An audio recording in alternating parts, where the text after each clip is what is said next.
Hello, this is Brian Bowles and welcome to Deverbo TV, where we're making English fun, fast, and effective so you can learn. And in this lesson, we're going to look at the difference between make and do and make. Two verbs that are a little bit difficult to understand. That is, if you speak Portuguese, Russian, French, or of course Spanish, in that case, then you have one verb for what we have in English as two verbs. And so today, with a few examples, having you perhaps do some exercises, I hope to make things clear for you. Another area we use do for is for good and bad. For your health, for example. Smoking is something that will do you harm. It will do damage to your lungs. If you want to stop smoking, or if you know somebody who has stopped smoking, perhaps they've used the patch. That works. But they also say that hypnosis will do wonders for your mental ability to stop. And how about work? Yes, if you are a person who likes to work hard, if you have a boss, if he is a good boss, your boss will say, "Good job, you did well, but next time you can always do better." The most important thing, of course, is for you to do your best. With the verb do, we use it to talk about actions, activity, tasks. When we use the verb make, we typically use it to talk about creation, producing things, perhaps causing things. So let's take a look at do first. I can ask you, for example, where do you normally do your shopping? What does your best friend do? Do you do things commonly on the weekends to relax? What would you like to do for your next birthday? Now, why didn't I use make? Well, because we were talking about actions, activities, and perhaps a task. Let's look at some more examples. Well, one of the very first things that we need to explain with the use of do is when we use it in the most common sense, the most common way. We will want to know what you do. So we can ask two different questions. We will ask, what do you do? Or perhaps, what are you doing? What's the difference? Well, what do you do? We want to know what your job is. So we're talking about the action and the activity that you do every day. What do you do? Are you a technician? Are you a marketing analyst? Are you a teacher? Are you a doctor? What do you do? The other use, of course, we use it in the present continuous. What are you doing? And this, of course, refers to what your activity is at the moment. What is he doing? Is he sleeping? What is she doing? Is she studying? What are you doing? Are you working? Are you listening? What are you doing? Activity, action. So one of the areas where we use do is in the home. The housework that you have to do. So you do the housework. Things like cleaning, the dishes, washing. So you might say, I have to clean up, I have to do some cleaning, I have to do the wash. How often do you do your wash? How often do you do the dishes? My wife doesn't like it when I don't do the dishes after cooking. My wife likes to go shopping, but my wife doesn't like to do the shopping. When we talk about business, we talk about doing business. So you could explain your relationship with a company and say, we have been doing business with this company for the past 5 years. Doing business. Another area where we use the verb do has to do with work, but when you're studying. And we use do a lot. When we're using it in general, we talk about doing a course, doing a master's degree, doing a test, doing an exam, doing your homework, doing an experiment, doing a survey, doing a questionnaire, doing a project. You can do anything we do with studying. For example, a friend of mine, right now he's doing a master's course. And of course, he has to do a lot of homework every day. Right now he's doing a course. We can also say taking a course, but he's doing a course about psychology and marketing. And he has to do, we can also say take an exam, but he has to do an exam at the end of the term, at the end of the month. He has a test that he has to do this Thursday. Now, one of the courses that he's doing is a course on looking at the influence of colors and consumer behavior with marketing. And they're doing a research project. In fact, they do a lot of research, and his university is known for doing lots of research with marketing and psychology. They do a project every term, and in a lot of their projects, they have to do surveys, and they do surveys with the volunteers. They give them a questionnaire, and with those answers, they determine exactly what people are doing when they're shopping. Another area that we use do for is exercise. That's right, we don't make exercise, we do exercise. Now we use it for individual exercise. That is, you can say with basketball or tennis or other sports, if you are with a team or a bit of a competition, then you play basketball, you play tennis, you play soccer. With do, it's for individual sports. For example, do you like to do aerobics? Do you know anybody who can do martial arts? Doing yoga, they say, is good for the mind. What exercises do you like to do? Another area we use do for is for good and bad. For your health, for example. Smoking is something that will do you harm. It will do damage to your lungs. If you want to stop smoking, or if you know somebody who has stopped smoking, perhaps they've used the patch. That works. But they also say that hypnosis will do wonders for your mental ability to stop. And how about work? Yes, if you are a person who likes to work hard, if you have a boss, if he is a good boss, your boss will say, "Good job, you did well, but next time, you can always do better."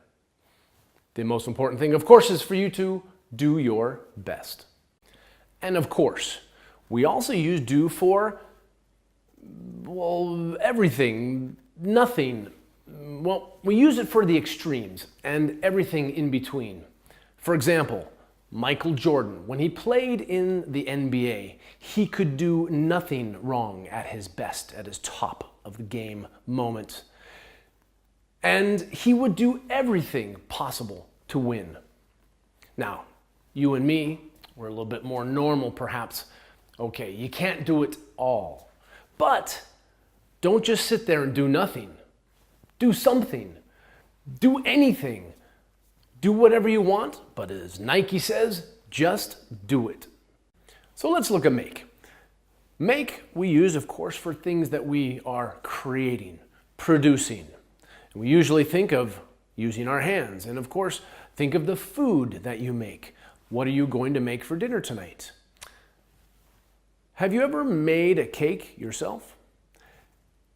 Is it better to make coffee the old way or the new way? Well, using our hands to create things is one way. What are other things that we can make? Well, you can make copies. You have to make copies of not only the paper, but it's important to make a copy of your data in the case that you should have a computer crash. It's also important to make things, for example, a path. If you're in a very crowded place and you want to get to the front, just like I did last night at the concert, there were many, many people and I pushed my way. I made my way to the front, and indeed, I got Madonna's autograph. We also use make when we are performing. That's right, you can make a performance. You can make a speech. And we use make in the idea of, well, creating, producing it. Now, if you actually are at the moment writing your speech or writing a film, then you would use the verb to write. But in the moment of making a film, of the creation of it, or making a performance where the actor is acting it, we use the expression to make a performance, to make a presentation. Yes, you can also say do a presentation, but make sounds much better. Another use of make has to do with establishing things, especially when it comes to plans and decisions.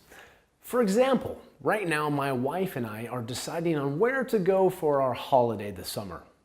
Last summer, we had to make a decision between two very difficult choices.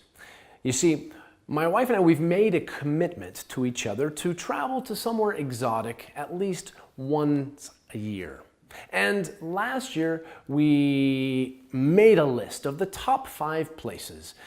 And in the end, we had Thailand and Bali.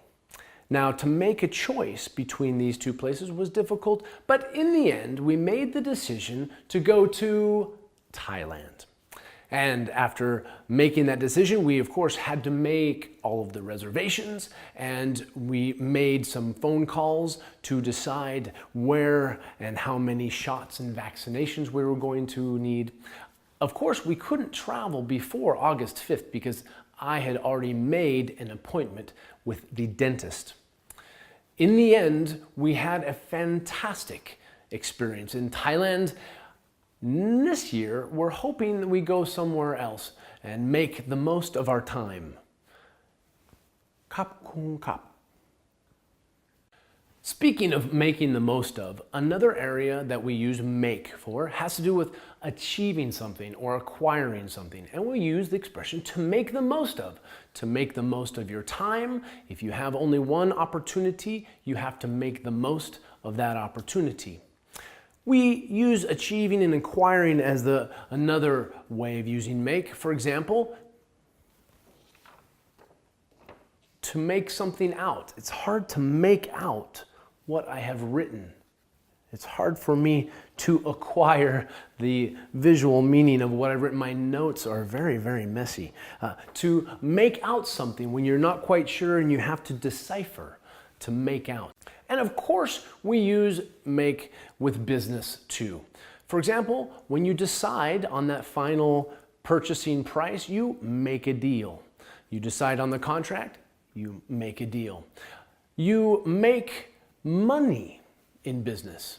You can make a purchase with that money. And for example, if I told you that I was going to sell my watch, would you make me a good offer? I like to make money. Another use of make has to do with when you want to cause something or maybe to compel. For example, what makes you happy? What makes you sad? What makes you angry? What makes you sleepy? What makes you smile? We can cause humiliation, for example. If somebody has a really, really bad haircut, it's not nice to make fun of them. Other uses for make with causing and compelling. It's important for a company to make progress. In fact, for a company to make progress, it has to make sure it can adapt.